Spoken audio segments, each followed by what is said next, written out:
नमस्ते स्वागत छ यहाँहरूलाई सेफ सुनी युट्युब च्यानलमा। आज म हजुरहरूलाई एकदमै लोकल स्वादमा मोमोको झोल अचार बनाएर देखाउँछु। यसरी बनाएको तिलको झोल अचारको स्वाद चाहिँ एकदमै मिठो हुन्छ। तिलको झोल अचार बनाउन चाहिँ एकदमै सजिलो छ। सबैभन्दा पहिला मैले यहाँ तिल लिएको छु। हजुरहरूले आफ्नो आवश्यकता अनुसार लिनुहोला। मैले चाहिँ यहाँ 1/3 कप जति लिएको छु। त्यसपछि मैले यहाँ 1 टीस्पुन जति टिमुर राखेँ। अब यसलाई मजाले भुट्नुपर्छ। मैले चाहिँ यहाँ खैरो तिल लिएको छु। हजुरहरूले सेतो अथवा खैरो तिल लिनुहोला। यो चाहिँ राम्रोसँग भुटिसकेको छ।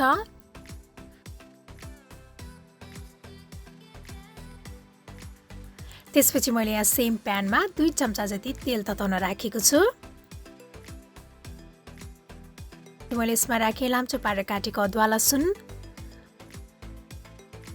अदुवा लसुनलाई चाहिँ रातो हुने बेलासम्म भुट्नुपर्छ। अदुवा लसुन यत्तिको भएपछि मैले यहाँ सुकेको खुर्सानी लिएको छु।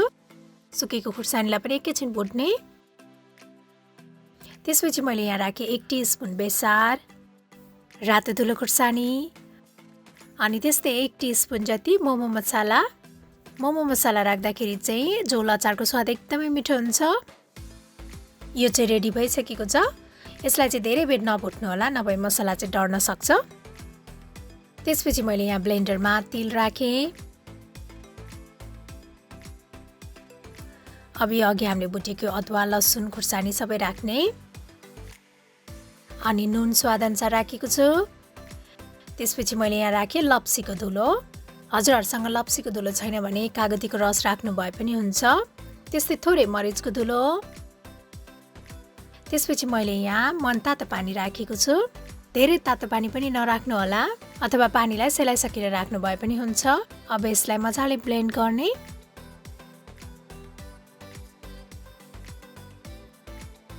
राम्रोसँग ब्लेन्ड भइसकेपछि अब यसमा मैले हरियो धनिया राखेको छु। त्यस्तै पानी पनि अझै थप्ने र यसलाई एकपटक फेरि ब्लेन्ड गर्ने। हाम्रो यो अचार चाहिँ रेडी भएको छ। हजुरहरूलाई झोल चाहिँ कतिको बाक्लो पातलो मनपर्छ त्यही अनुसार पानी थप्न सक्नुहुनेछ। यसमा चाहिँ हजुरले नुन र कागतीको रस चाहिँ स्वाद अनुसार थपघट गर्न सक्नुहुनेछ।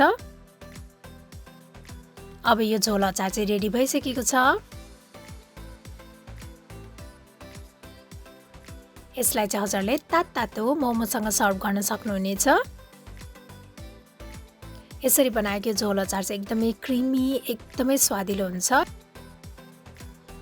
यदि हजुरलाई चाहिँ एकदमै लोकल स्टाइलको झोल अचार खान मन लागिरहेको छ भने यसलाई डेफिनेटली ट्राई गर्नुहोला। एकदमै मिठो बनेको छ। आशा छ हजुरहरूलाई यो रेसिपी पक्कै पनि मन पर्यो होला र मेरो अरू यस्तै रेसिपीहरूको लागि प्लिज सेफ सुनी युट्युब च्यानललाई सब्सक्राइब गरिदिनु होला अनि साथै मेरो भिडियोलाई लाइक, शेयर र कमेन्ट गर्न पनि नभुल्नु होला है।